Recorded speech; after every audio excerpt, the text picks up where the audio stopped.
Good morning once again. This is your moderator, Dr. Cesar A. Adigui IV, Education Supervisor to CHED 11. In behalf of our Director 4 of CHED 11, Dr. Maricar Ramos Casquejo, and our partner agency, Rex Bookstore Incorporated, headed by its president, Attorney Dominador Buhain, I welcome you to the third installment of our webinar. Today is August 5, 2020, and we are live via Zoom, YouTube, and Facebook live streaming. Again, what is unique in this webinar is that our speakers are known authors of books and resident writers of Rex Bookstore. In short, the formats, the strategies, the links, the theories, and the contents that you see and hear from our speakers are also available at Rex Bookstores. To formally start our webinar, may we ask everyone to sit tight as we entrust this program to the Lord with a prayer.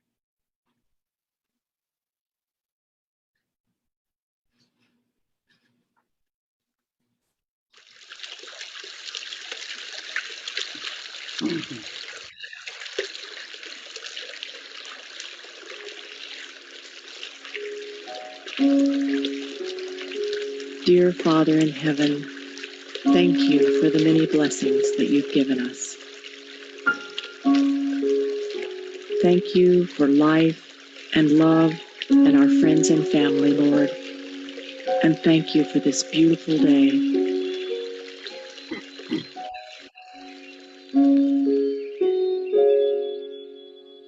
Thank you for loving us and giving us peace when all the world can feel like chaos.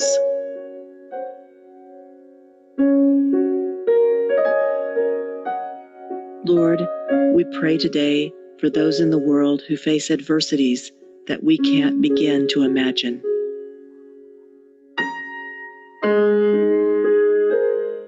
We ask that you be with those who are scared or hungry or lonely and help them to feel the comfort of your Holy Spirit. We ask, Lord, that you provide for all those in need, both physically and emotionally, Lord, and give them hope for tomorrow, Father.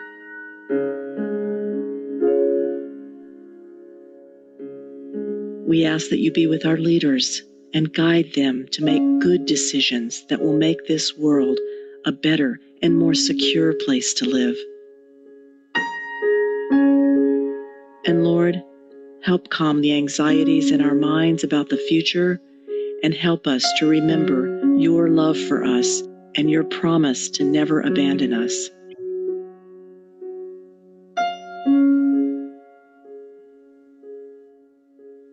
Help our hearts to be filled with compassion as we reach out to those around us. Help us, Lord, to be salt and light in the world as we share your love with all those around us.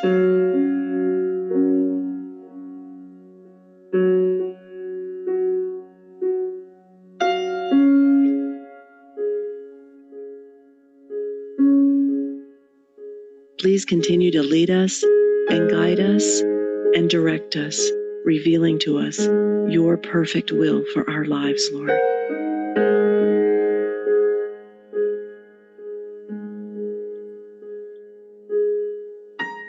It is in Jesus' precious name that we pray. Amen.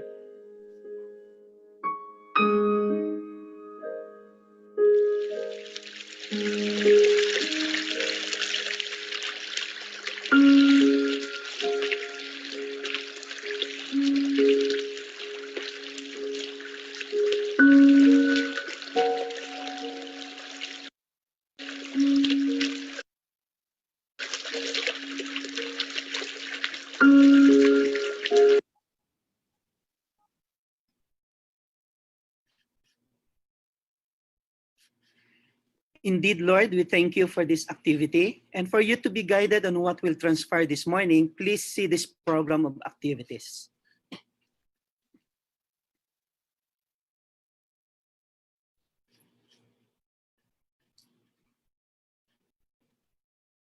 Sir Rod. We will be posting the program of activities.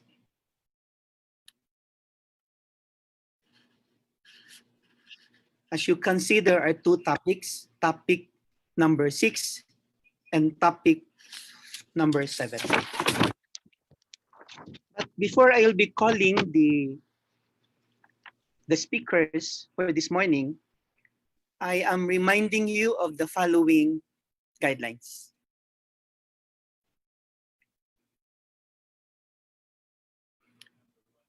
First, you may encode your questions to the speaker at any time in the public chat space. All encoded received questions will be gathered and answered during the Q&A session. Number 2, for technical and quality purposes, only the speakers will be able to use their microphones during the session. If you will be unable to enter the Zoom room, the webinar can still be viewed through Facebook Live at www.facebook.com/chedro11 and YouTube Live at youtube.com/CHED Regional Office 11. Number 4, to receive the electronic certificate of participation, you need to fill out the online evaluation. The evaluation link will be given at the end of the webinar by the moderator. It will be closed 2 hours after the session ended. And number 5, those watching via Facebook or YouTube Live can still receive e-certificate if they are registered participants and able to accomplish the online evaluation within the specified time duration. So ladies and gentlemen, to speak on topic number 6 entitled Teaching General Education Courses in Flexible Learning System, the Contemporary World, I will be naming the speakers in the order given. First to speak, Professor Rafael Ferrer, an experienced assistant professor, research speaker, trainer, and researcher with a demonstrated history of working in the field of college education under the University of the Philippines, Los Baños. Skilled in coaching, community organizing, writing, conducting training needs, analysis, formulating training and workshop designs, community psychology, and conducting social psychological research, strong professional education with a master's degree focused on applied social psychology or MAASP from the Ateneo de Manila University or ADMO, and a bachelor's degree in social work BSSW from the University of the Philippines, Diliman. So that is our first speaker. Our second speaker is the Assistant Dean of the Department of College of Human Ecology.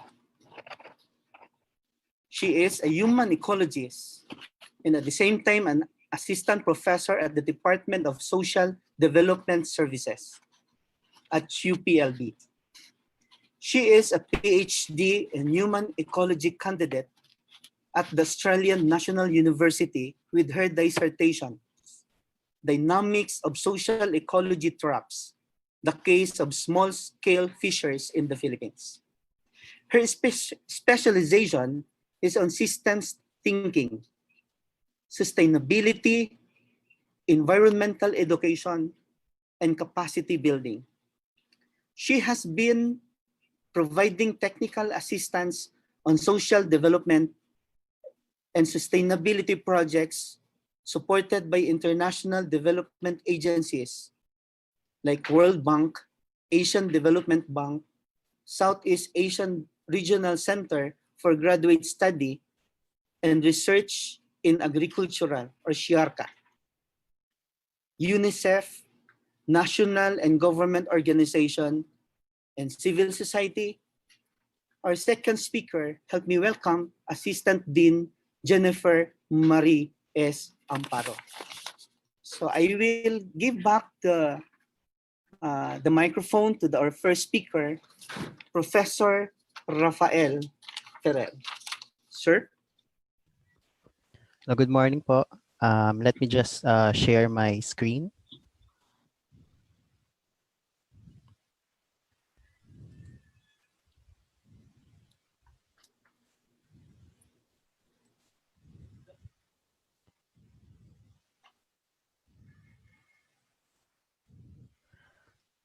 Okay. Nakikita na po ba yung screen?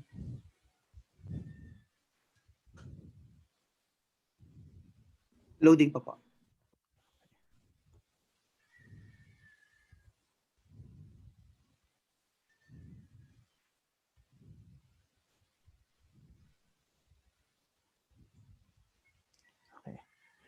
Thank you for the introduction, Dr. Cesar Adege, and also thank you for giving us the opportunity to share this course module on the contemporary world. I would also like to thank CHED Region 11 and of course Rex Bookstore for letting us share our experiences and our knowledge about this module. So before we start, um, let me just share a quote that I found very inspiring for me in teaching the contemporary world. So according to Nikos Kazantzakis, ideal teachers are those who use themselves as bridges over which they invite their students to cross. Then, having facilitated their crossing, joyfully collapse, encouraging them to create bridges of their own. So I like this quote because of the idea of bridging or connecting and linking. I've always thought that in the past, our task as teachers is to just provide information. But I was wrong.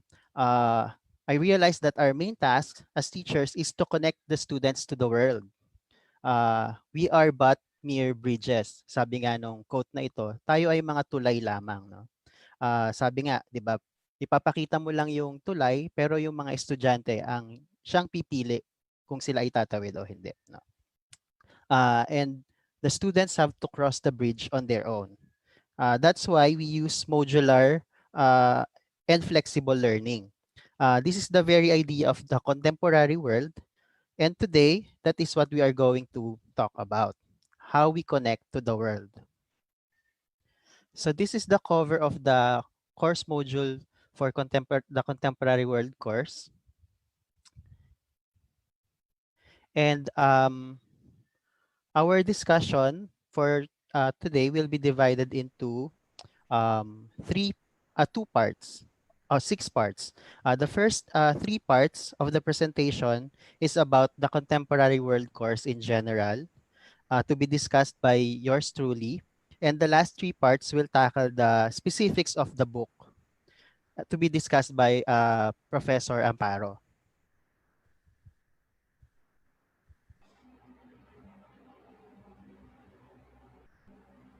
So, punta na tayo dun sa first part, no? Ano na ba ang itsura ng mundo sa ngayon, no? How is the world today as we know it? Panoorin muna natin tong video na to para makita natin yung ating pagkakaiba at pagkakapare-pareho.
So yung video na yon ay mula sa World Economic Forum.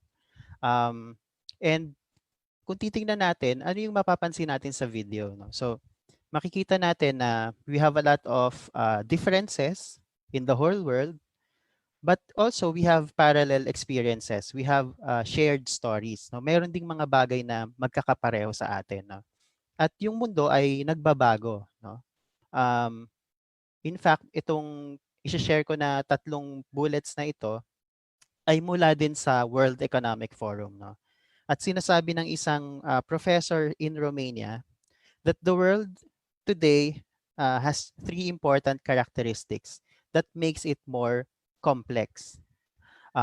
Nagbabago ang mundo at kailangan nating mag-catch up. No? Sabi niya, yung tatlong katangian na yon, una, we have more complex economic systems. So we have electronic payment systems now, may mga electronic wallets, um, meron ding increasing capital mobility. So mas madali na magpadala ng pera or kumuha ng pera mula sa iba't ibang lugar, no? Um, yun nga, meron tayong mga iba't ibang uri ng currency, di ba? May tinatawag sila na Bitcoin, cryptocurrency. So iba't iba na yung pamamaraan ng kapital, no? And then we also have increasing technological advances, no? So dahil dito may mga developments in information technology, transportation, communications, um, and of course yung internet, making the world a 24/7 global communication connected, no? And nakakakuha na rin tayo ng mga produkto mula sa iba't ibang bansa ng mabilisan, no? Um, Of course, widespread na yung paggamit ng mga smartphones, ng pagkuha ng information ay mas mabilis na. No? We are more connected, and then meron din silang tinatawag na the fourth industrial revolution. No? So nagkakaroon na ng blurring of boundaries between the biological self and the uh, countries and the information. And panghuli, we also have rising inequality. No? Nandyan pa rin yung hindi pagkakapantay-pantay in terms of health, education, and income. So kung itong tatlong to, may epekto sa atin, lalo na siguro doon sa mga estudyante natin. No? So sa mga susunod na henerasyon, kapag mas lalo pang naging komplikado yung mundo. Kaya yung course na Contemporary World, yun yung parang paghahanda para sa kanila. No? And paano ba tayo nagko-connect sa mundo, no? So mag-share kami ng iba't ibang mga kwento, personal stories ng bawat author, no? Kung paano namin naranasan na kumonekta sa iba't ibang bahagi ng daigdig. Ayan. Mauna si Prof. Jen. Okay. So magandang umaga po sa ating lahat. Maraming salamat po Dr. Cesar Adege and Prof. Paeng. Okay po. So kanina naman po we were introduced by Dr. Adige. So maybe I'll focus on the next slide, which is our experience in terms of connecting with the world. A while ago, I was introduced as one of the Australia Award Scholar for my PhD in New Australian National University. And this experience really opened up the opportunity. It's a time and a space for learning, particularly global learning. Under the Australia Awards program, we have a number of scholars from different countries, from the Pacific Islands to the Middle East to the Latin Americas and Southeast Asia, for example. But despite the differences in terms of the culture, the diversity of these nationalities, we find a lot of commonalities. And dito ko rin po na-experience that even in Australia or in other parts of the world, there are lots of Filipinos. Most of the scholars would tell me, "Oh, I know a Filipino from our place, from Kiribati, and a place which you wouldn't think that there are Filipinos, but and then you would notice that these Filipinos abroad are really into our issues as well. No? So I realized that despite the distance, technology and information has really brought us together. And if you see in the last part, my son was born in Australia, and I see this diversity and this connection really beneficial for him in terms of learning and exploring the world and respecting different cultures. Salamat po, Sir Peng.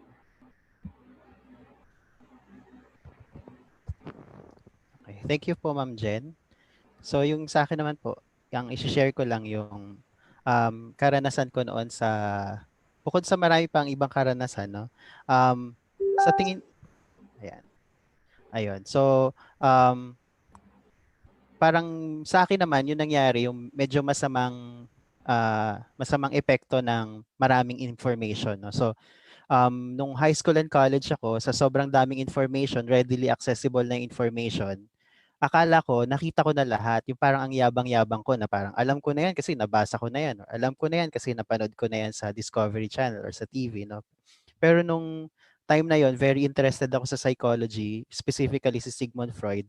And then I was able to visit his house when he was a child in Vienna. And doon ko na-realize na hindi ko pa pala nakikita lahat. No? Kailangan parang marami pang kayang i-offer ang mundo na magandang i-explore, magandang maging bukas ka sa karanasan. No? Kaya itong course na Contemporary World, very inspiring siya sa akin kasi parang in third, may inspire mo rin yung ibang estudyante na mag-explore pa ng daigdig or makita pa nila yung mundo. Ayan, si Attorney Eric. Ayan. Diyan ba si Attorney? Okay. Mukhang hindi mag-share si Attorney na. So, pero si Attorney ay practicing lawyer at nagtuturo din siya tungkol sa migration. At so marami siyang karanasan tungkol sa contemporary world laws and policies. And then yung isa pa namin co-author ay ayan, dati ring OFW at marami rin siyang naranasan na conferences sa iba't ibang bahagi ng daigdig. Kasama niya rito si Prof. Jen sa Australia din. And then of course sa Japan, naranasan niyang tumira sa isang maliit na hotel. No? And then tungkol naman sa global health, ang isang co-author ay si Dr. Terry Marie P. Laude. So kung makikita nyo, very parang multi-disciplinary talaga yung approach nitong book na ito. So tungkol saan ba yung contemporary world as a subject?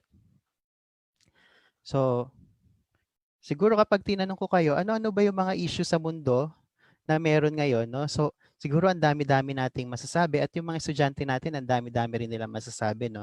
Yung pinanood nating video kanina, pwede rin nating ipapanood sa kanila yon bilang motivation or bilang panimula ng klase, no? At pag nakita nila yon, makikita nila na marami palang mga issue na pwedeng tingnan mula sa punto de vista ng contemporary world course, no? Siguro yung ilan sa mga sasabi nila ay climate change, food security, loss of biodiversity, water shortage, etc. etc. No? And yung mga problema na ito, sinabi ni nung bago pa lang dumating yung year 2000, no? Binanggit na ng UNESCO sa pamumuno ni Jacques Delors nung time na yon na ang mga kabataan daw sa panahon ng 21st century ay pagdadaanan itong anim na tension na ito. No? Tensions brought about by rapid changes in society. Una, yung global versus local. Ano ba ang mas priority?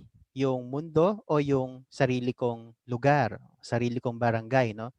Ano ang mas ipa-prioritize ko, yung universal or yung particular, yung issue na pangkalakhan o yung issue na pang sarili, no?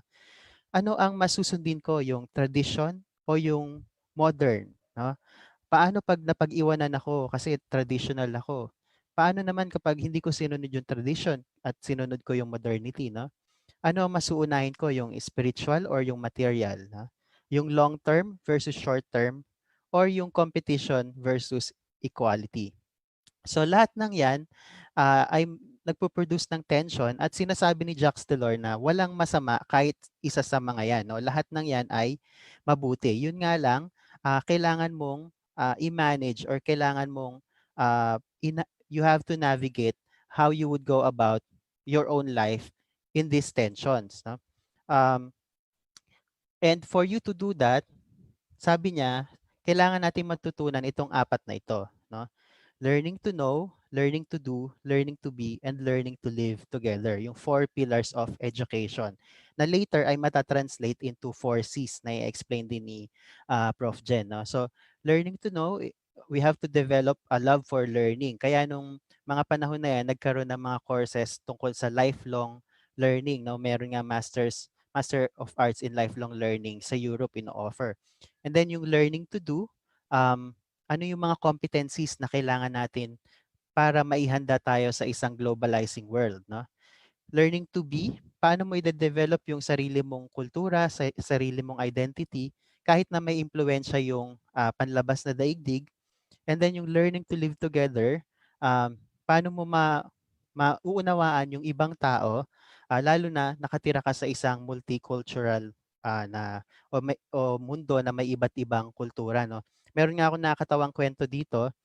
Isang beses sa ibang bansa, may nagyaya sa akin na foreigner na sabi niya, mag-dinner tayo. So ako naman dahil Pilipino, syempre basta libre, di ano tayo, pupunta tayo doon, no? So, nung nag-dinner na kami, isang grupo kami, marami kami, no? Nag-serve siya ng soup. So sabi ko, wow, ito na yung appetizer, no? So, kinain ko yung soup and then hinihintay ko na yung main course, no? Yung pala, walang main course, no? Yun na pala yung pagkain, no? So, gutom na gutom ako nung gabing yun, no? Kasi akala ko meron siyang isa-serve na pagkain yung bukod sa soup, no?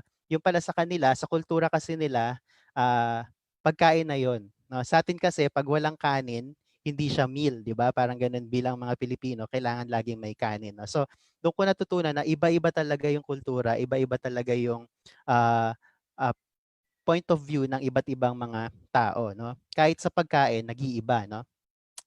And then ito yung mga sample competencies ng contemporary world, no? Yung interpret mo ang isang problema from the punto de vista ng contemporary world, no?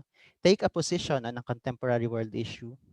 Consider the contemporary world problem holistically and consider opportunities to actively participate in citizenship, no? Na lahat naman yan dinidiscuss rin doon sa module.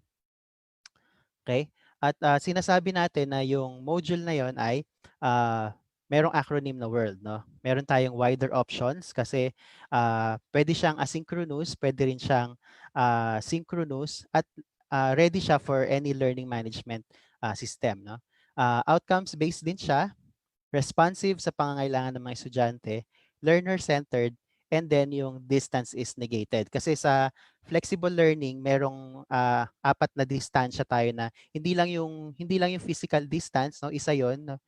Pero pangalawa, yung distance between the professor and the student, distance between the content and the student, no? And then yung distance between the student and kapwa student, no? So paano natin sila lahat paglalapit-lapitin, no? So may mga techniques na kasama doon sa module na yun na mamaya rin i-discuss ni Professor Jenny.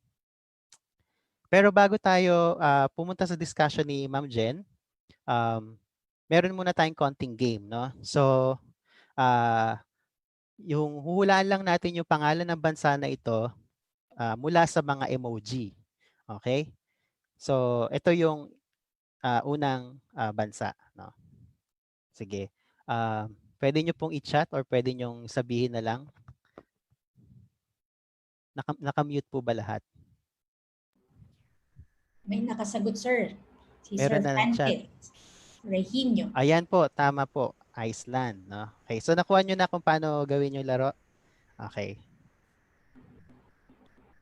Next po ay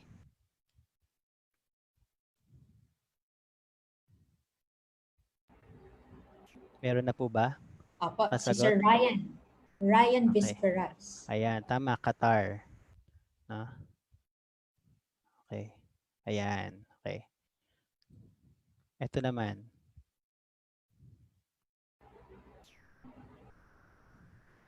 Mabibilis. Meron na. Wait lang. Ayan. Nakukuha na nila yung game. Oh, Po, tama, Iran, no? Iran, yes. Si Ito, Ma'am Cindy, makaskas. may nakakuha na ba? Meron na, Ayan, sir. tama. Norway, tama. Sir John Ray Oh, Codilla. ito madali-dali ito ng konti, no? Oh, ayun na. Ayan. So, Japan. Bilis. Ito na yung panghuli.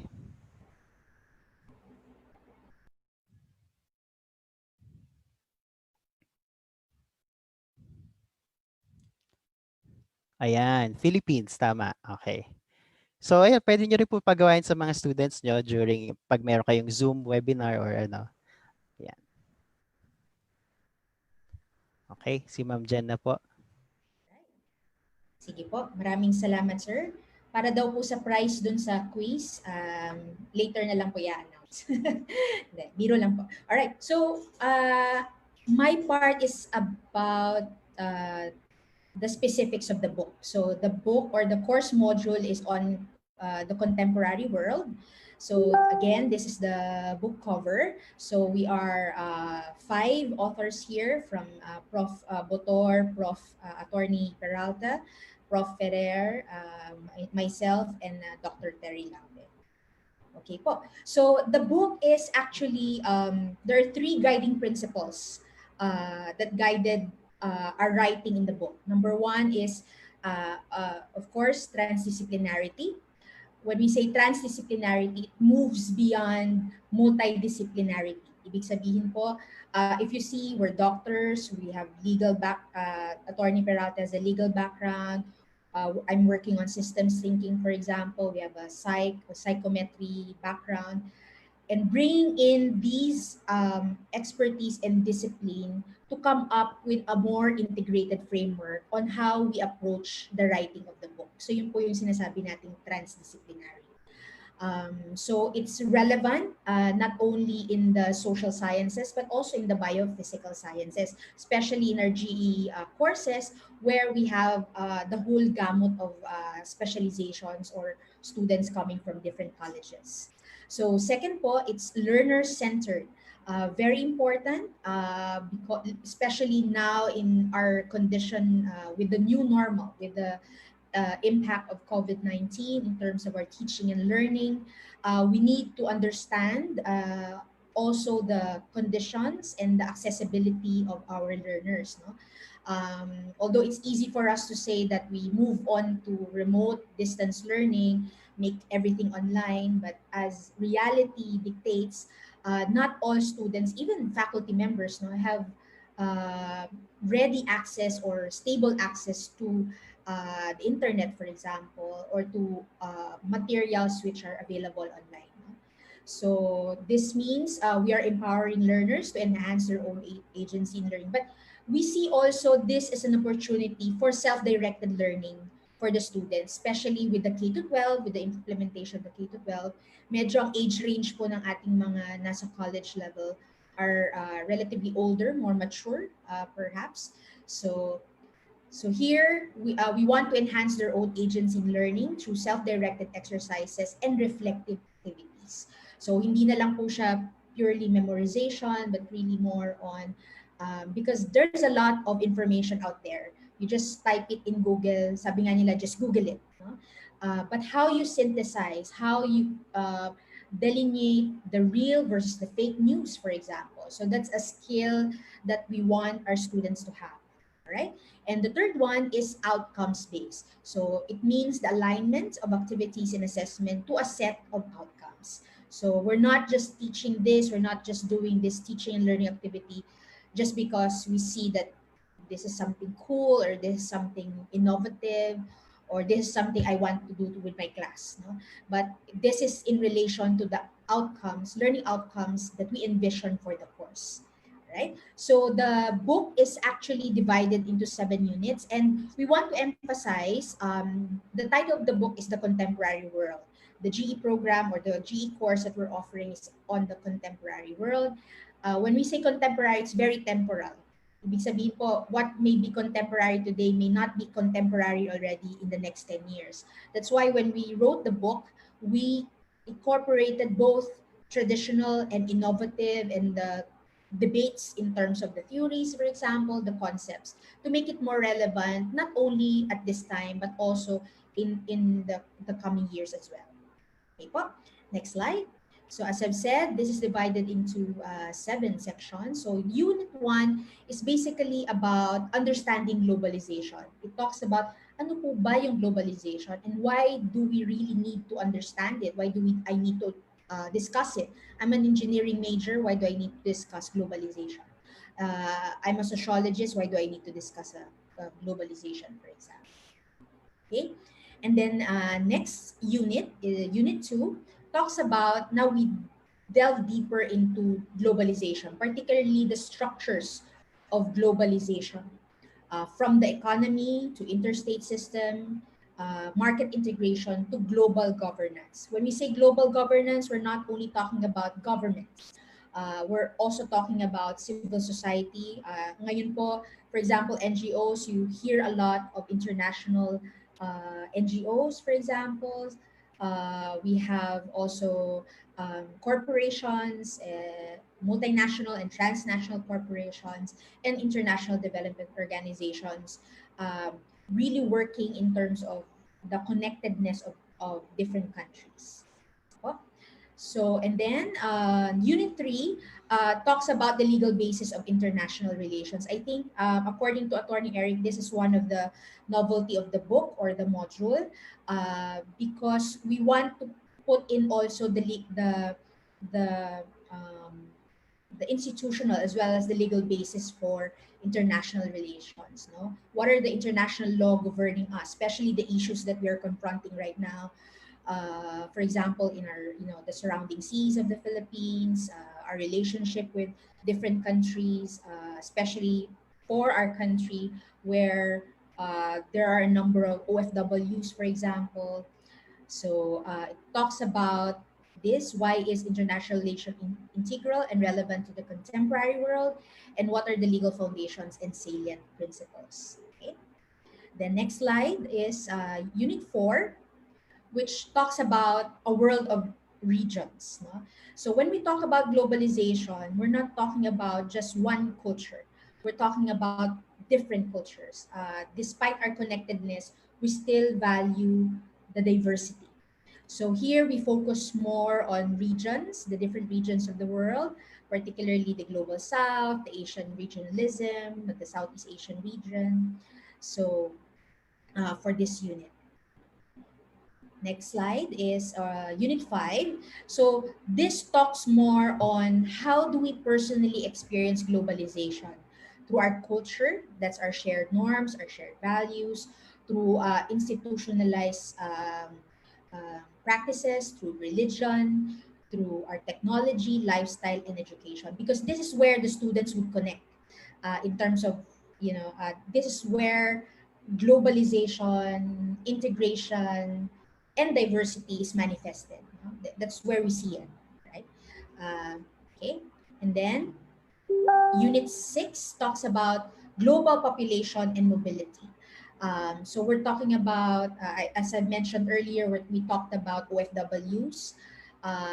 We talk about the Filipino diaspora, for example, which is also common to other countries as well.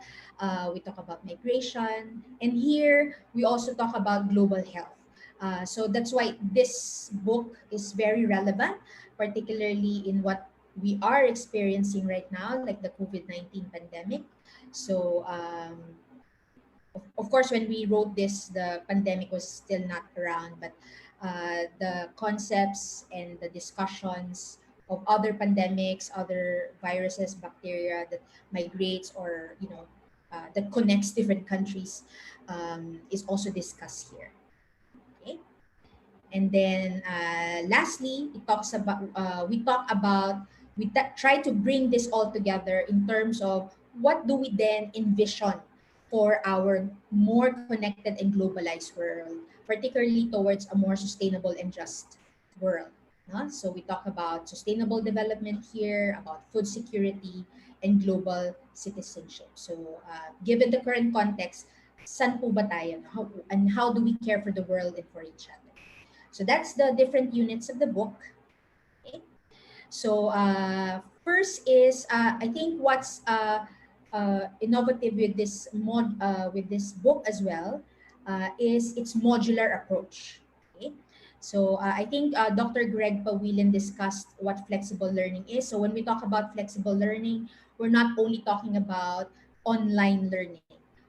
When we say flexible learning, our teaching and learning strategies and approaches should be applicable or accessible to students who have access, who doesn't have access to any form of online connection. Um, so we need to be flexible enough to accommodate those accessibility issues, for example. Okay, so in terms of being modular, next slide, you see here, for example, in Unit 1, there are certain lessons there that the faculty member could utilize. For example, under understanding globalization, we start first with lesson 1, which is defining globalization. Napakalaga po, no? We define what we mean by a certain concept. And if you see here, there's some definition of terms. Then we try to introduce the concept. Okay. So, and then there are different learning activities within the module as well as assessment tools. Okay. Uh, the assessment tools and teaching and learning activities that we incorporated in the book and the module is that it tries to incorporate the 21st century skills for students, no? Particularly these four. We want them to contemplate, we want them to collaborate, we want the students to create, and we want them to communicate. Right? So how do we, these are critical 21st century skills. As I've mentioned earlier, ang dami ng information, no, that's there in their social media, in Google, in the online platform. But how do they make sense of all this data? Big data, for example, is a innovation now, no? Or something which is being explored now. So how do they make sense of this to make it more relevant to their daily lives, for example, or for their contribution to the development of society? So ito yung mga critical things that we want to develop in them. So for example, an example of a contemplate learning exercise here is this one. So for example, we provided a certain quote or a certain reading, and then there are guide questions that inspire student to really think about what we mean by development. Okay, so kasi when we talk about development, especially in a globalizing world or globalized world, we also need to recognize that there are also indigenous uh, development paradigms, no? So parang ganun po, no? So that's an example of this one. Um, okay, next slide is on communicate. For example, you could ask your friend, for students, their classmates, for example, to form teams, and then if they could discuss it, the advantages and benefits of globalization, as well as a disadvantage and negative impacts, and then they could have a debate. You could do this online. There's, for example, through Zoom or Google Meet, there are breakout rooms, for example, in Zoom. Face to face, there's no problem about this.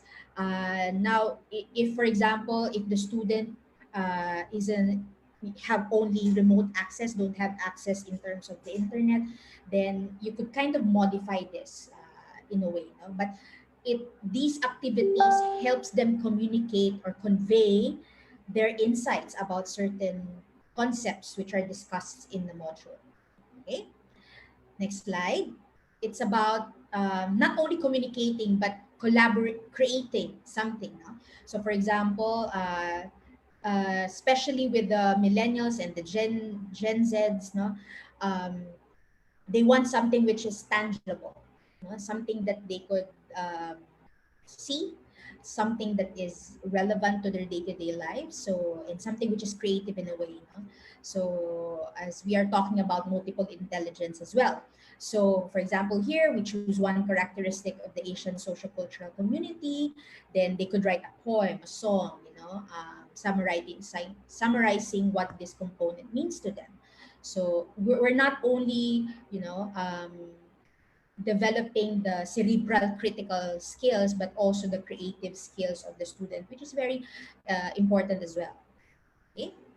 Then lastly is about collaboration and communicate. Ayan. Especially now, not only in the workplace, no, but even in our community and even in our projects, most of these involves different people, from technical people to lay persons to people from the biophysical sciences to social sciences. So in these activities, we want to provide a platform where they could collaborate. Okay, so this is an example, no, of collaborate and communicate. No? So may kumbaga, these are prompts that could inspire faculty members on how they could develop further the collaboration and communication skills of the students. Okay. Now, next po, usually, especially now, I think the issue of faculty members, even of students and even parents, is the absence of face-to-face education. Marami po sa atin we've been to a number of webinars already since the quarantine started. Um, is the issue on the absence of face-to-face education. Parang we are saying, especially tayo po na we grew up in a face-to-face education system, we really see the value of face-to-face. Kasi kita mo yung immediate response. You could respond to the student immediately. You could, collaboration among teams are essential, right? So these are, I think, we have four issues na nakita po namin na laging dinidiscuss when in the absence of face-to-face as we move to the new normal now. Which is flexible learning. Number one is the issue on asynchronous learning. So, halimbawa, there is an example, or there's examples or exercise the book which is online. So, how could I do it or apply it into or for students who are living in a remote area, for example? So the book recommended learning experiences and assessment tools are readily available in the internet at any time and anywhere. So, kumbaga po, in asynchronous learning, ibig sabihin po, we don't have, it's not the same time na we have a lecture together. So, kumbaga po, self-directed learning ito ng estudyante. So, for those who have access to the internet, then we could, save it in the LMS available to our schools or whatever you're using, Facebook or, Google Classroom or Edmodo. Again, for example, if you're doing it for remote learning, we could print out the materials and then we have worksheets for the students and then have it sent to those students who really don't have access to the internet. Second is the lack of critical thinking. So we believe that by the activities we integrated in the book and the module, which is to contemplate, this encourages the student to critically reflect on global issues as reflected in their own day-to-day lives. Okay? Third issue po natin usually is the lack of interaction. For example, in Zoom, right now, we are 145, but I don't see your faces, all your faces, we don't interact real time. So, especially in courses where, um, for example, in a nutrition lab courses, you really need to cook, for example. So how do you do it online, for example? You're a veterinarian, you're doing surgery. How do you then mentor students to do surgery online, for example? So here, for our GE course on contemporary world, the activity on communicate and collaborate teaches the students to interact and work with their peers and other significant individuals or groups. Fourth one is the lack of motivation. There's a variety of learning experiences from creating lists, collage, reading news clippings, watching videos to keep the students motivated. As we mentioned earlier, Gen Zs, millennials would really like diversity. You see them talking to you, typing messages in their cell phone. They have their headsets in their ears, no? Pero they are in tune, no? So, kaya nila yun, yung mga multitasking nila. So, they really like that diversity. Okay? Next is, ayan, readiness for flexible learning. So, aside from the module, the book and the module comes with an instructional plan for flexible learning. So this is how it looks. So for the Rex will provide this together with the book. So we have, for example, schedules, the objective based on the curriculum and learner's outcome. We have the topics, okay? We have the suggested learning experience, and we also have the suggested assessment tool. If you will see here, this could be readily applied in an online setting. For example, you have your LMS or learning management system. You have your Google Classroom or Canvas or Edmodo that you're I've heard of Neo. Anyway, um, you could easily adopt this. Or during face-to-face, sabi nga nila, it's already the new normal. We could try to integrate the face-to-face setup with that of the online learning natin. So you could easily apply. Here, again, there's a caveat. These are not prescriptions. These are suggested, learning experiences because sometimes, especially if we've been teaching the course for how many years already, sometimes we want new ideas on how to, convey a certain topic. You've been doing lecture discussion for quite a while. What are other means of or teaching and learning activities which I could do? So this will help inspire us. Okay. So, for example, if you see here in this slide, this is you're asking students before the synchronous learning or class to watch Jeffrey Sachs' interview. He's a foremost economist, for example. So, for those who have access, that's easy. If you are in a face-to-face class, then you could just click and view the video together, right? But how could you do it for students who don't have access to the internet? One way is right now, for example, in the University of the Philippines, we're doing course packs. So what we do, for example, the same uh, Jeffrey Sack interview, for example. So he has a written article about that. So what we could do is print that article, same question or kind of a modified question, and then include that in the course pack that you will send to your students, for example. So that's our technique in terms of how we be flexible to the different access issues of the students. Okay. All right. Next is um, the third one is it's fit for any learning management platform. I'm not sure for other universities and SUCs what you're using. So there's a lot of LMS. For example, in the university, we're thinking of Canvas and another one which either Google Classroom, Edmodo, or Moodle. Okay, so for example, next slide, this shows this is a Canvas platform, no?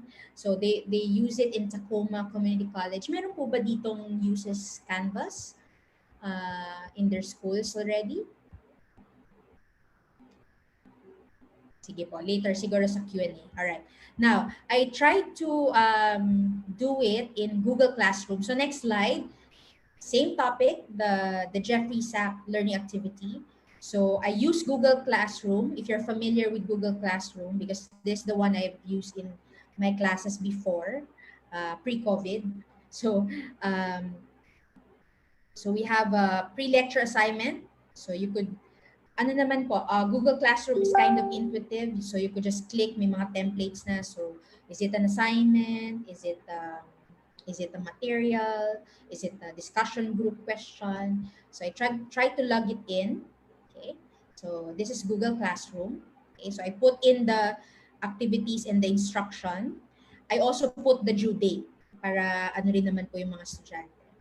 And then, next slide, the advantage of having that LMS, you could easily track no, the students who already submitted. Also, you could upload your rubrics. So, for automatic checking of the quizzes, for example, or some of the papers. Okay. All right. Then next slide. So this is an example of the online discussion forum. For example, for online learning, usually we have this discussion forum where you post questions, and then this is one way of collaboration for the student. You ask your student to post questions, to post their insight, comment on another classmates' comments or insights as well. I have one colleague who really has a point system, very specific. Na if you comment on one student, you have 3 points. If you provided insights 300 words, you have this points, no? So, ganun po siya ka-OC. So, all right. And then next is fourth one, as I've mentioned, it comes with instructional material. So aside from the instructional plan, we have the PowerPoint, even the PowerPoint slides po, no? So you could just tweak it a bit uh, to accommodate your teaching and learning style as well. Okay. So next is, ayan po. So again, another example, learning experience. So these are some videos that they could click. So some of them, for example, usually Facebook ang gamit po ng mga estudyante. So maybe you could post it in Facebook. So these are open access links naman po. So you could easily adopt this to online learning or to your face-to-face. No? For those who only have remote access or just want a printed copy, then maybe a transcript of that video or maybe a news article. For example, if you're talking about issues on um, the Filipino diaspora. So, for example, just print out an article by Prof. Randy David, and then have that same, or you have a question that the students could submit to you, whether through Facebook or they submit to you the physical copy. Okay. And then next is we want to also share, no, these are the last few slides for our presentation today. So some of the softwares and applications for online learning as we migrate to flexible learning. So I know you've been bombarded by all these apps, but these are some of the apps that we find useful as we are preparing our course packs here in UP. So we have the Canva, PictoChart, websites that let you create infographics. So, kagandahan po ng infographics, visual, concise, succinct, you put the message across very well. Google Forms, Docs, and Sheets, yan, yung mga surveys, etc. So, you could use that. Audacity, which is a free software for editing audios. So, ayan po. And then Powtoon, which lets you create a video in which a cartoon character recites your lecture. I have a colleague who doesn't want to show his face during lecture, so he plans to use Powtoon, or he calls it the Bitmoji. No? So, may mga security issues siya in terms of putting his face online. But anyway, all right. Another is Render Forest, which lets you create a whiteboard animation video lecture for free. So, yung nakikita po natin na parang as you, for example, if you're talking about uh, uh, for example, religion, or you're talking about the economy, for example, the flow of goods from one country to another, you could do a whiteboard animation from that.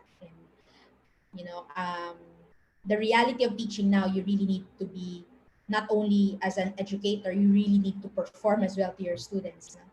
Another is the Screencast-O-Matic, which films your screen as you present a PowerPoint or perform a lecture. Okay. There are also free video editors. We have Light, marami po yan. So these are, if I'm tama po, Sir Paeng, no? These are open access apps. I think there are just some features that you have to pay if you want a higher version of some of the Opo. features. po. Opo. Ayan.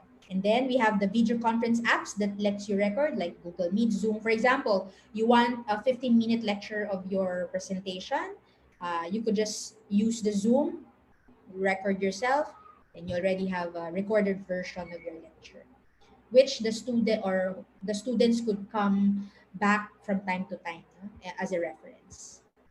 Next is, of course, wala pong kamatayan na Facebook, mga Facebook Messenger. Of course, there's some security issues there, but I think for us here in the university, for communicating with their students, kasi there's free data for their mobile, so we find it very useful in terms of using Facebook.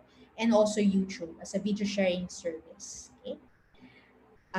Lastly, yeah, in connection with Facebook, we have the FB Live. So actually, your synchronous lecture, for example, if you do it, you could hit record and then you could live stream it to FB Live. Para for those who can join Zoom, they could still view your lecture and then they could send you comments or questions sa FB Messenger, for example. Ano lang po talaga, marami lang po kayong imo-monitor na screen or even your mobile phone. And then StreamYard, I think Prof. Paeng and sila attorney po has been using this one in their webinars. It's a website that's let you broadcast a live interview or video conference meeting. May broadcast to other social media platforms like Facebook, YouTube, and especially those who have problems with Zoom. Zoom eats up a lot of space in our laptops and in our desktops. So StreamYard medyo mas maliit po siya. Alright? So with that, I think the module is ready for flexible learning because it is modular in approach. It comes with an instructional plan for flexible learning. It fits any learning management platform. And it comes with instructional material. Not only the instructional plan, but also comes with the PowerPoint slides, which you could easily tweak. Alright? So with that po, marami pong salamat sa Rex Bookstore and to Region 11, CHED Region 11 po, and also to our participants. Magandang araw po sa ating lahat.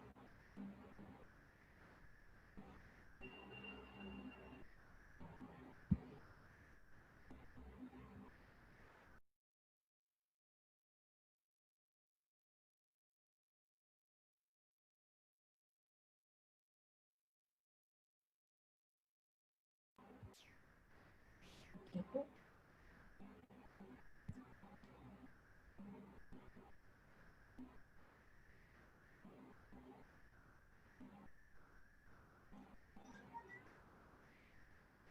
I think, do we go now to question and answer po?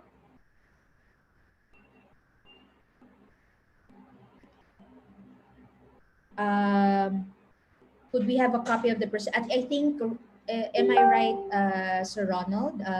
All the participants will be provided with the PowerPoint presentation shared today.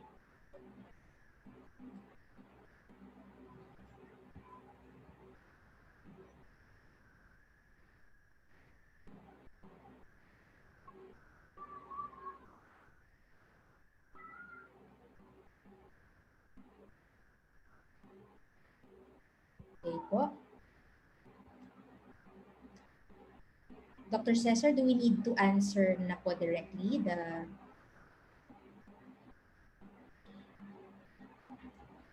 So I think for the use of the book, I think Rex could answer, anyone from Rex who could answer.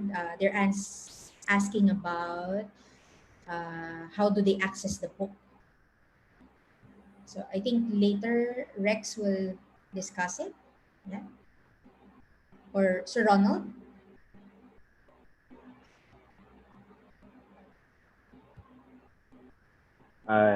Good morning po, Professor Jenny. Yeah, especially for those in Region 11, we have stocks in our branch in Rex Bookstore, Claveria. Just type in the chat box their the full name and school, and we will gladly go to their institution or get their contact numbers para at least ma-address natin yung concern nila.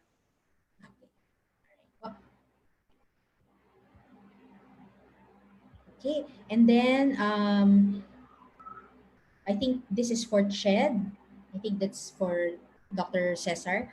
If CHED has developed an LMS for universities and colleges. So, do CHED, at Dr. Rod, Sir Rod, um, does CHED prescribe a specific LMS po ba? Or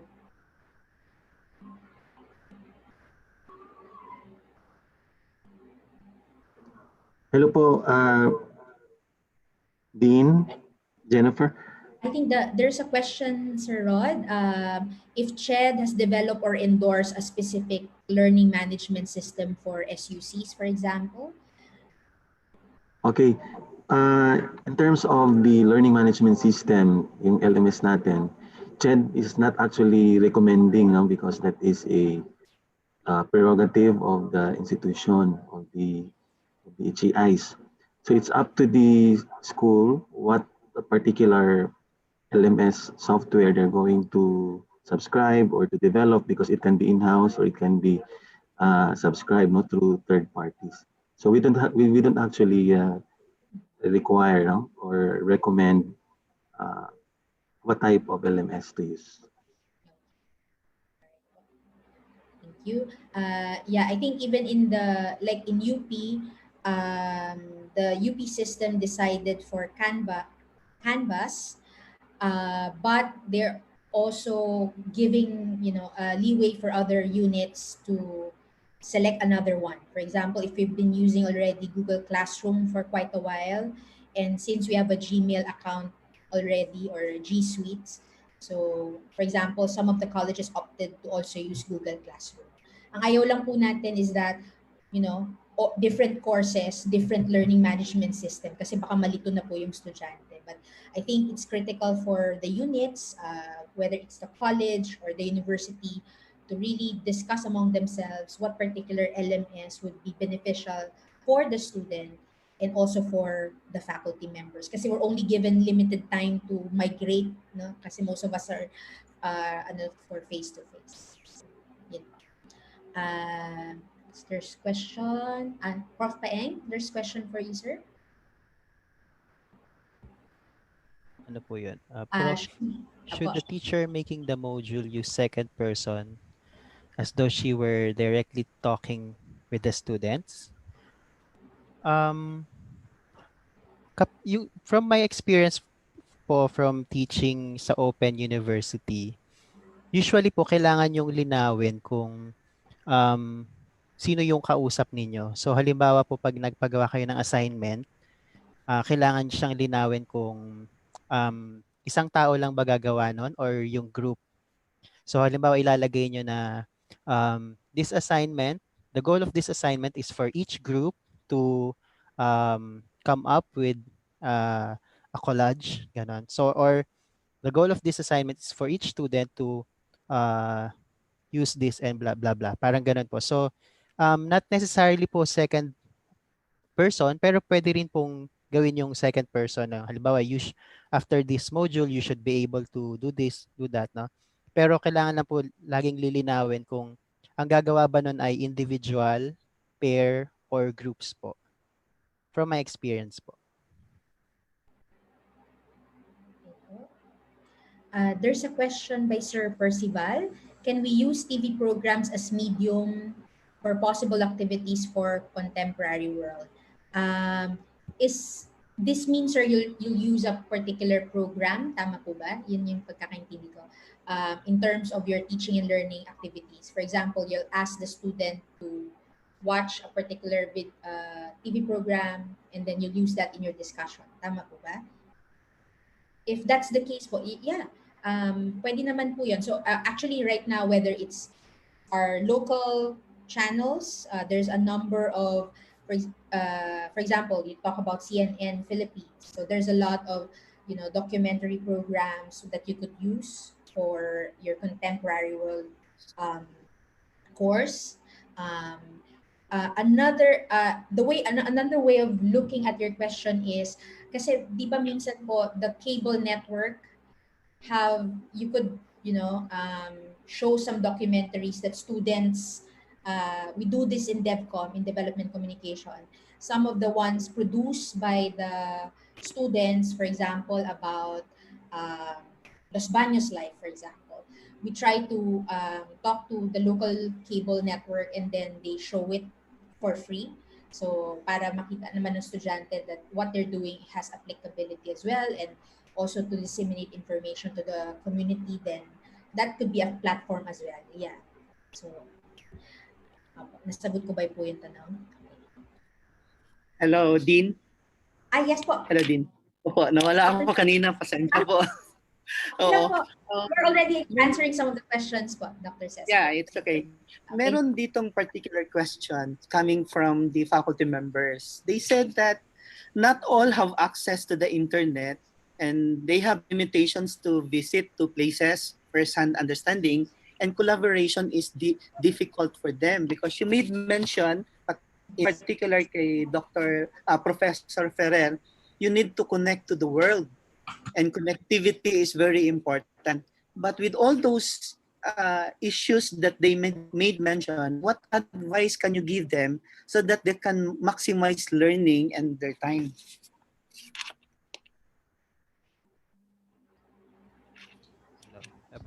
Sige po. So connection with the world, syempre po sa panahon ngayon, medyo kailangan natin mag-ingat kasi hindi natin pwedeng gawing assignment for the students na lumabas sila or pumunta sila sa iba't ibang institutions kasi nga they have to stay at home. So isa sa mga pwedeng gawin ay kung sino yung kasama nila sa bahay. So halimbawa yung sa activity na communicate, pwedeng isa sa mga activity ay ilista mo kung ano yung mga iniisip mo tungkol dito and then sabihin mo siya sa isang trusted na individual sa loob ng bahay, either kay nanay or kay kapatid or kay tatay. So para lang ma-practice niya yung communicating, no? Ganun din yung collaboration, no? Kahit sino lang sa loob ng bahay na pwede niyang makatulong or pwede niyang makasama sa paggawa ng activities na yon, no? Kung wala siyang access sa internet. Pero kung meron siyang access sa internet, pwedeng may mga online platforms na pwedeng magamit ng faculty. Halimbawa yung paggawa ng collage, online collage, yung na-mention na yata kanina yung photor.com.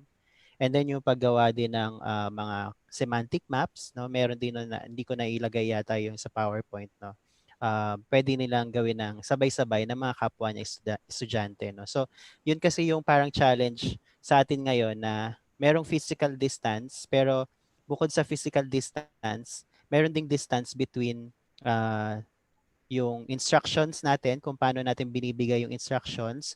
Kung nakakalito siya, edi mas lalong magkakaroon ng distance between the teacher and the student. And then, kung masyadong mahirap yung content na binibigay, magkakaroon din ng distance between the content and the student. And then, kung meron tayong mga activities or kulang tayo sa mga activities na meron siyang peer collaboration, and then magkakaroon din ng distance between peers, no? So yun yung mga kailangan nating i-bridge. Yun yung challenge sa atin ngayon sa panahon na ito, no? Pero may mga iba't ibang paraan tayo na pwede pa rin nating gawin, no? Dean, Associate Dean Amparo, you have something to say? Okay na po, sir. Okay na po yan. Kasi ang gusto nila kasing emphasize dito, yung it's really a challenge on their part, lalo na kung marami sila estudyante, paano nila ma-deliver because they will be affected on how to maximize learning sa time sila may ipit eh. Maganda yung presentation na naibigay natin. Ang kanilang gusto lang makuha eh, since this is flexible learning, maganda sana kung ang approach will be not majority is online but meron ding pang offline ang dating. Yes. Kasi mahirap on their part talaga on how to deliver it. Actually, sir, Dr. Cesar, that's also the dilemma for the university, our UP, for example, UPLB in particular, because we did a survey of our students, for example, accessibility. So, majority don't have stable internet. They have access to internet, but hindi siya stable that it could accommodate Zoom, synchronous learning, or regularly kasi data lang po sila so medyo mahal. We tried to compute it, parang it's thousands of pesos every month which the students don't, adds up to the limited budget of their family, lalo na ngayon maraming nawalan ng trabaho, for example. So those are issues that we are faced with. So that's why we are emphasizing on flexible learning. So kung makikita po natin, as I've mentioned po doon sa discussion, some of the activities could be modified. Kasi for example, our approach, I could share what our approach is. For those who really don't have access to the internet, no, the university is preparing course packs. Ibig sabihin po ng course packs, it's like a module, no? Nandun na po lahat nung, for example, if you have a lecture discussion, printed out na po yung PowerPoints. For example, yung exercise po kanina, it's an interview by Jeffrey Sachs, for example. You could view it to YouTube. Pag wala kang access to YouTube, an alternative is to print out a news article discussing the same topic. Use that as the teaching learning material, and then you put there a worksheet dun sa iyong course pack where the students could write their answer. And then we'll just schedule another we'll schedule a time for them to be able to submit it to us, whether email, kung di talaga pwede email, we really need to go to the courier to send it out. Ngayon, ang issue po namin with that, being faculty, is yung logistics. Ibig sabihin po, does the university or, could really print all, for example, we have 1,000 students. Will they print the course packs for everybody? So parang ganun pa po yung dinidiscuss po namin. But one solution that we're thinking is really have that printed course pack kasi marami nga pong walang sa internet. So kaya naman pong i-modify based on the instructional plan. And then another approach that we did, kaya mahalaga po that we have that survey in terms of accessibility ng mga estudyante, their readiness, for example. So for example, some of them shared na, ma'am, FB lang po talaga. So for example, aside from us having the LMS, we're preparing the printed course pack. Then we're ready for the Facebook interface. So medyo madugo on our part for faculty members and administrators.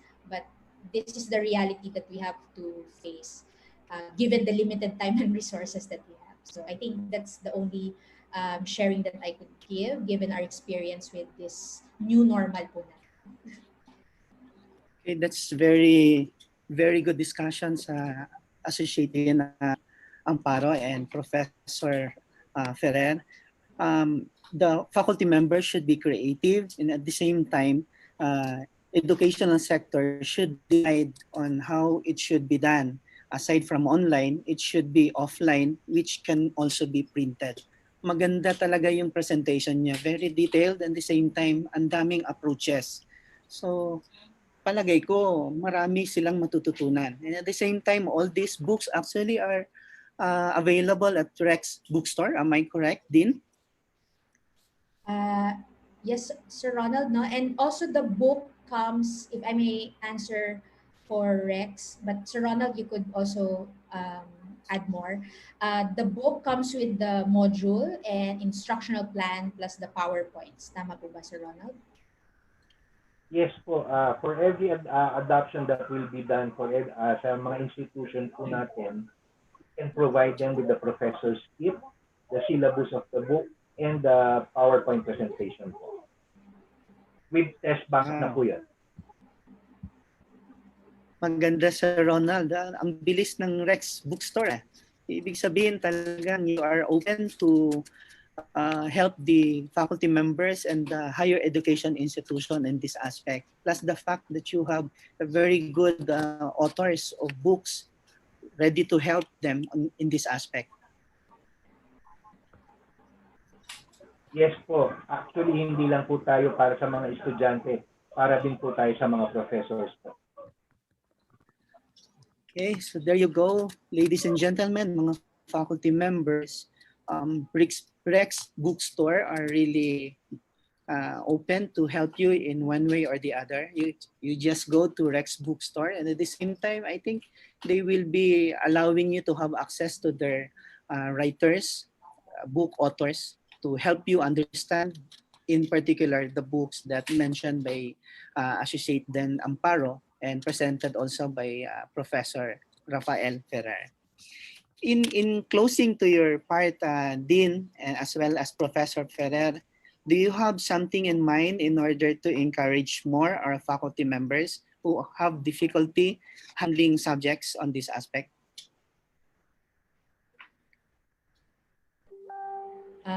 Okay po. Sir Paeng, I could start. Yeah. Okay. I think the key message here is really flexible learning. Whether it's COVID and even after that, I think we're gearing towards the new normal, which is flexible learning.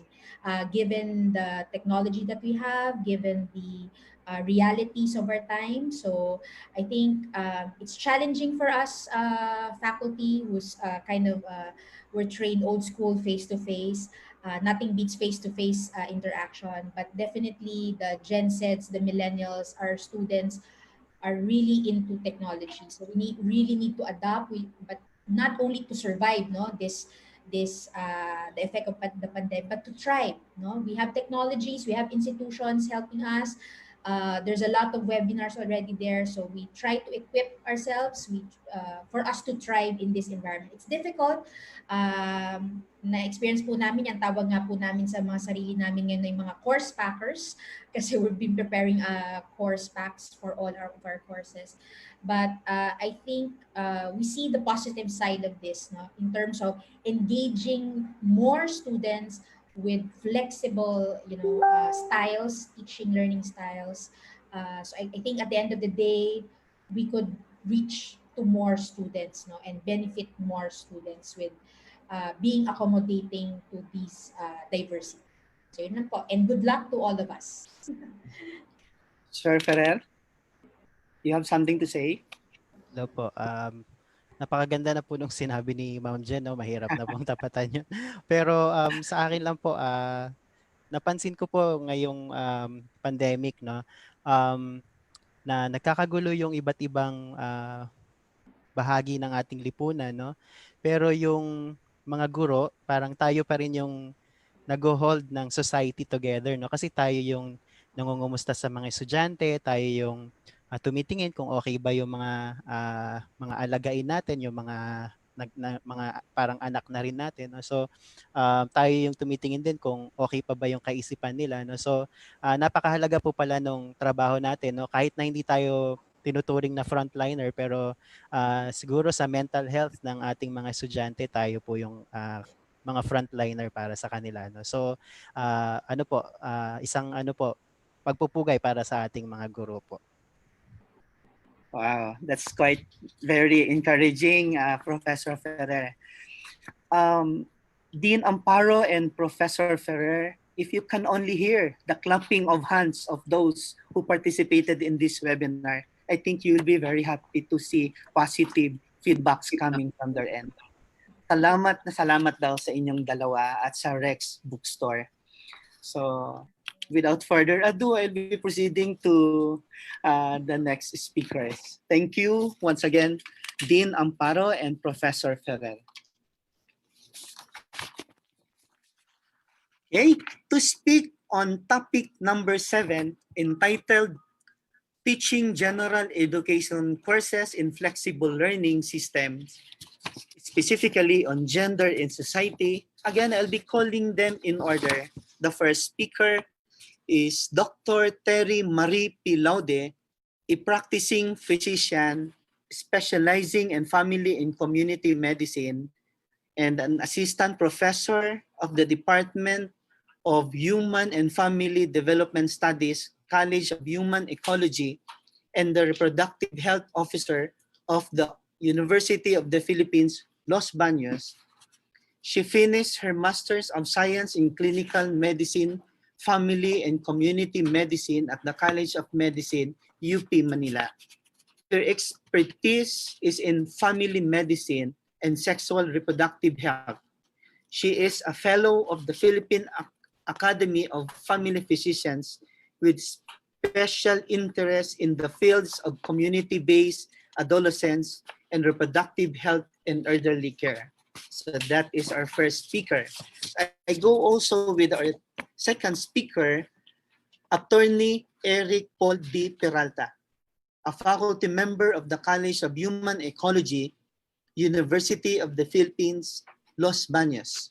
He is also the current director of the UPLB Gender Center. He is also a practicing lawyer and owns Peralta Law Offices based in Laguna. He is also a certified member of the National Gender and Development or GAD Resource Pool of the Philippine Commission of Women, making him the only male UPLB constituent who is part of this prestigious pool. Nationwide, he has been tapped as an expert and resource person by several departments and agencies of the Philippine government, including LGUs, SUCs, and HEIs, as well as the private sector, to provide technical assistance in the fields of gender sensitivity, gender mainstreaming, policies on gender-based violence, sexual harassment in the academe and the workplace, violence against women, gender in emergency responses, and other GAD-related policies.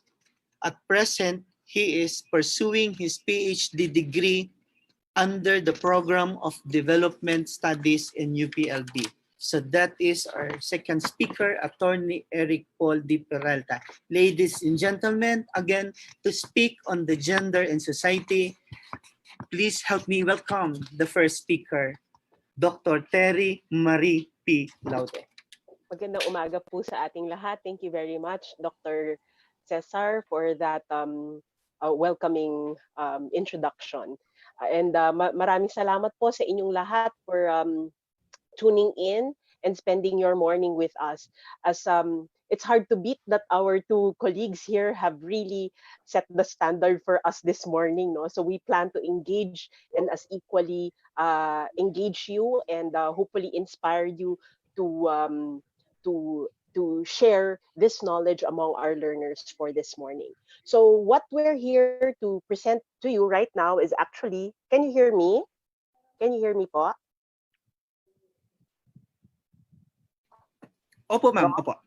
Okay, sige. Opo, dinig po. Okay, thank you very much po. So this morning, I'll just ask, we'll just wait for the slides to come up. Okay, so there you go. For this morning, we'll be sharing with you an exciting and a very timely as well topic on gender and society. No? Marami sa atin may pinanghuhugutan about gender, no? The SOGI perspective, what else? Kalakip din ho dito what comes to your mind when we talk about gender, no?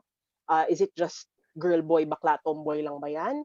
It's deeper than that. So we engage you this morning and invite everyone to please put on their gender lenses. Ano ba ang gender? So ito po ay isang social construct that we perhaps moving forward will also learn together with our students. Okay? So this is our module, and I'm going to share with you a short clip of what we have prepared for you. I am Attorney Eric Paul D. Peralta. Ako si Natalie Joel Botor. Dr. Terry Marie P. Laude. And I'm here to introduce to you our book entitled Gender and Society, A Human Ecological Approach, the first ever reference for the subject of gender society, an elective at general education curriculum.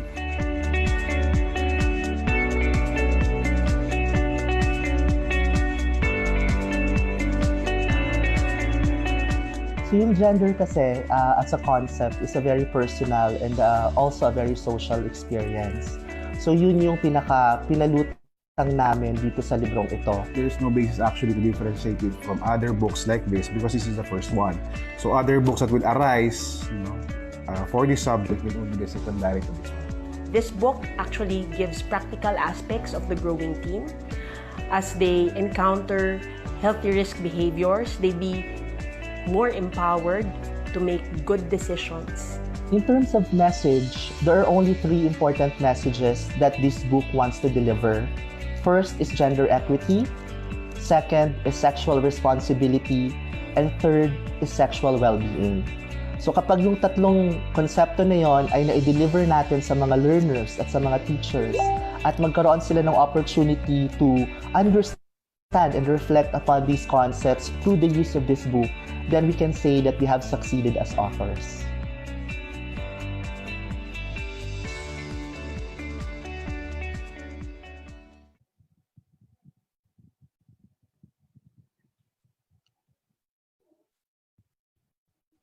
Ma'am, paki-unmute po. Wala po kayong sounds. Thank you very much, Doc.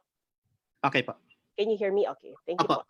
So the outline for this morning, we shall be having to present to you. Medyo a lot. This is a lot, no? But we will try to put it into a short piece na crisp and very substantial for you as well, no? Bago tayo magtanghalian.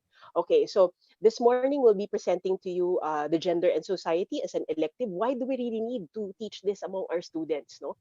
And we'll give you an overview of what the book is all about. We have shared with you through the AVP who we are as authors and as gender advocates at that. We'll also be sharing with you saan ba ang pinahuhugutan natin ito when we talk about the gender and society. No? This is the human ecological approach. And then per se on the book, we'll look into the table of contents, the arrangement of the various topics that we have in store for you and our learners as well. We'll be giving you a brief description of the chapters. Dr. Attorney Eric and I will be sharing our chapters with you. It's quite unfortunate though that our other author, co-author, Prof. Nef Botor won't be here, but he's here with us in spirit. Okay, so we'll also look into the key features of each of the lessons, and we'll highlight the various why is our module or gender and society module ready already for flexible learning. No, we'll take a closer look in total of all of these perspectives. As a bonus, we'll be sharing with you the learning tools fit for the book, and as overall how flexible learning fits into this book as well. Okay, so let's try to take a look overview. Ano ho ba ang gender in society? Bakit natin kailangan ho ito ituro sa ating mga estudyante? No? It's according to, well, we cannot contest the fact that it has been handed down to us by the CHED Commission on Higher Education Memorandum Order 20 Series 2013. So it should conform with the goals of the general education, and that therefore satisfies it as a GE course. It should apply also as an inter or cross-disciplinary perspective. As we all know, most of our references are Western based. So what we tried here is actually according cognizant with this call of the gender and of the CHED memorandum order, our partners and us have made it as much as possible to draw from the personal experiences as well as from the Philippine realities and experiences, as what we will see in this book as we move forward through the discussion. So why do we offer gender and society? Basically, as we all know, it's in our institutions, no, importante ho na naka-mainstream na ang gender, no? Why is that? It's directed by the international policies, not just by the local or national policies that we have, no? As we all know, we're benefiting as women and men, we're benefiting from the Magna Carta of Women, lalo na mga kababaihan po, and the Commission on Higher Education. So marami hong mga directives ang ating gobyerno at international agencies at that to conform with gender mainstreaming. So it should be adopted in terms of curriculum development as well. When we talk about gender mainstreaming, it's not just making strategies work for women, no? Please make sure women as a sex, no? And this also has to be applicable to men as well, no? And their concerns, experiences, so that in that way, yung ating design and implementation as well as monitoring and evaluation of policies and programs are tailored fit for the political, economic, and societal spheres of what men and women would really need, no, in terms of gender equality. Okay, and that this ensures that inequality is not perpetuated. So how can we offer this? This can be offered at any year level. So wala pong prerequisite sa kursong ito. Ano po? So this is ready for any semester. So for this school year, we can readily share this as a course already. And this, as what we will present here, gender and society, this is actually a course module. Hugot, hugot mula sa puso ng mga Pilipino. Okay? Hugot mula sa karanasan ng mga Pilipino who have inspired us into translating this as authors into to a learning module for all of us, no, as teachers and for the learners, our learners as well. So the authors of the course module, us, as what Sir Dr. Cesar has mentioned earlier, no, we are very well we are very well inviting you also to flag questions to us if you have some difficulties, so you can contact us directly. We gladly provide training such as this one, no, and the course module is ready for flexible learning as well. Okay. So just a small trivia on the book. So it's the first combination, as what attorney has mentioned in the AVP earlier, it's the first combination of expert authors. Where, well, I'd rather, modesty aside, we'd rather have ourselves referred to as advocates, no? Hugot po namin ito sa aming mga personal karanasan as professionals in the fields of law for Attorney Eric, as a medical and family physician for myself, and for Prof. Botor as a psychometrician and a psychosocial expert at that. So we draw from the experiences and personal encounters that we have been able to draw from the years of experience that we had in terms of managing individuals and communities with regard to gender and societal problems or concerns, no? So it's the first ever reference and course module of the elective gender and society, and we would like to thank, no, our partners, Rex Bookstore, under our guidance, the guidance also of Dr. Greg Pawilen, no, for them being the pioneers of publishing this book, spearheading this project in terms of integrating gender and society, addressing that concern and directive of the general education curriculum. So about the book, let's try to take a look. No, kanina sabi natin it's just the directive of CHED, no, but the directive of CHED is cross and inter. But what we have here to offer is that this book is transdisciplinary. What makes it, what differs or sets this apart from inter and cross disciplinary is that when we talk about interdisciplinary, it's an approach to curriculum integration, no, which involves the boundaries cross-cutting between biopsychosocial and the political, no, and the legal implications, dissolving the boundaries of these three disciplines, all in all, between the conventional disciplines, and organizes all the concepts about gender and society in terms of teaching and learning activities around the construct of meaning, taking its meaning in the context of real world Filipino problems and our society about the gender, no? So gender and society as a human ecological approach is actually our initial attempt to consolidate the body of knowledge on sex, gender, and human sexuality as a social reality. Now, as what Hugot rin, as a family physician, as a doctor, um, we look into patients, no? Ganun ho dapat. So just the same, if we're going to put it in the perspective of the learner, we look into the learner here, no? So ano ba ang nakapaloob sa isang learner? So the learner here as a well-being is revolves around the physical, the mental, the emotional, the psychological, and the world around him, so that they become empowered learners. And hopefully at this, hindi lang talaga learners lang ang nakikinabang, pati po ang mga professors actually. As we go through the process, it's more of the the professor as well, to enhance their own agency in learning through self-directed exercise and reflective activities. We've really focused on that because we know that the concept of gender in society is much more beyond the principles that are read in the book.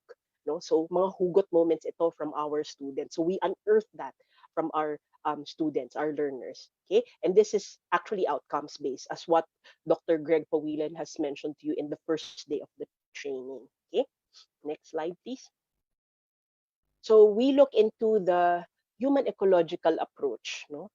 The focus that we have here is an interrelationship between the human person, and the human person as an individual relates to the family, and the family and how the individual relates to his society and the environment. So we've integrated the three concepts: biomedical, psychosocial, political. No, so let's say, for example, in the field of education, a robust understanding of gender issues and concerns would provide an anchor into making the classroom an inclusive one. Most often than not, you know, um, it's kind of hard to admit, no, minsan na-exclude natin yung ibang mga individuals, no, lalo na, so we would want this one to be unbiased, no. It's an inclusive, lalo na with this topic, with true appreciation of the diversity. We embrace the diversity and the individual uniqueness of our learners and everyone involved in the educative process, most especially for you as the professors, no, as the teachers as well. So in this by teaching this, we hope that you are also open-minded, and as we invite you to use your gender lenses. So just the same, you invite your learners to use their gender lens. No? In the field of health, having a clear gender lens allows us to design responsive interventions, perhaps not just in the classroom, but in our day-to-day lives as well. There can never be a genuine well-being if we set aside the gender and sexuality dimensions of the human individual. No? In the field of law, understanding gender and sexuality as an essential component of human behavior and motivation would help us advocate for policies and programs, no, that would promote eventually and protect human rights and equity. So through this appreciation of all these concepts, we hope that we would be able to harness and empower our students in the process. So this is just an overview. Well, Dr. Cesar has graciously shared with us who we are as authors. Point, and we are very privileged that we as friends, as colleagues, and as professionals have joined forces together to move, no, our being gender advocates to go beyond ourselves and our community through this opportunity that was provided by Rex Bookstore sa amin po. So we thank you for that opportunity. So the table of contents, just a snip of what we would be presented in this book.